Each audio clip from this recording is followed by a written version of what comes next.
Moitas grazas, señora presidenta. Quixera, empezar por agradecer o apoio global, aínda que exista algún punto no que non estemos de acordo. En todo caso, explicarei un pouco despois. Si me gustaría dicirlle ao señor Bamonde que lle agradezo a súa sinceridade, aínda que non fora consciente. Vostede, ao final da súa intervención, acaba de dicirnos o porqué de todo o que dixo antes, a realidade, non toda esa música, que efectivamente a nós tampouco non nos sona nada ben a súa música, porque vostede sí que non utilizou ningún argumento. E o problema é recoñecer o erro de iniciar estes edificios. Ese é o problema que teñen vostedes. E, efectivamente, cóstalles tanto que non lles importa seguir enterrando cartos e cartos no Gallás, porque, efectivamente, este era o soño de Fraga, e dá igual que sexa un pesadelo para a maioría dos galegos e das galegas, un pesadelo para o mundo da cultura que padece os seus inxustos recortes. O problema para vostedes é non dar o brazo a torcer e recoñecer o erro. E, certamente, un pouco cansina a súa hipocresía política. A súa hipocresía política. Todos os edificios do Gallás, todos os edificios da Cidade da Cultura foron adxudicados polo goberno do PP. Todos. Exactamente todos. Este goberno o único que fixo foi unha paralización definitiva. Por certo, que tamén se fixo durante o bipartito. Unha paralización definitiva. Fortemente temporal. Unha paralización temporal desos edificios. Xa yo teño dito máis veces. Se non houbera esa paralización temporal no ano 2005, hoxe estes edificios non poderían estar paralizados na situación na que están. Estaríamos nun problema moito maior. E o PP opúxose á paralización temporal. Opúxose con uñas e dentes. E todo o que fixo o goberno anterior foi pagar os cartos que vostedes non pagaran. Porque, efectivamente, se unha administración pública contrata unha obra, e nesa lógica absurda que vostedes nos aplican, que deixan as obras sin pagar, vostedes tamén deixaron as obras sin pagar, porque ten lógica no funcionamento da administración.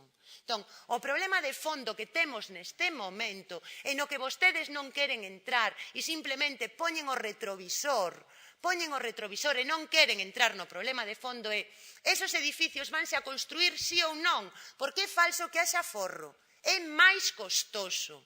Vostedes paralizaron hasta 2014. Esa paralización costa €500.000, non é gratis. E os contratos siguen vixentes. Entón, estáse pagando por non facer as obras. €500.000 segundo os datos que fixo públicos a Consellería. Supoño que o Partido Popular lles dará algún tipo de crédito. E é falso que o problema do Gallás que non teña repercusión na cultura, porque vostede sabe perfectamente, no último ano perdéronse 2.500 empregos no sector cultural. O turismo vai en caída libre e o que non ten ningún sentido é que nun momento de restriccións económicas en que se lle recortaron máis dun 50% os fondos da cultura, que se suprimen programas, que se suprimen as redes, que vostedes manteñan no Gallás unha actividade cultural que ademais non ten ningún tipo de impacto no país. E máis, que a cultura galega non lle chegan nin as migallas, porque a maior parte dos fondos non se están destinando á cultura deste país, estáse destinando a creadores e creadoras de fora, traer exposicións de outros sitios, non sabemos exactamente en que están gastando os cartos. Desde logo, a xente da cultura non protesta por protestar, protesta porque hai unha realidade e porque efectivamente están vendo a injustiza que supón que se recorte todo, que se empobreza a nosa vida cultural e que vostedes sigan enterrando cartos no Gallás. Eso é o que vostedes teñen que explicar e xustificar. E non poden vir a este Parlamento e dicir que o Gallás é útil porque lle permite a Xunta aforrar en alugueres.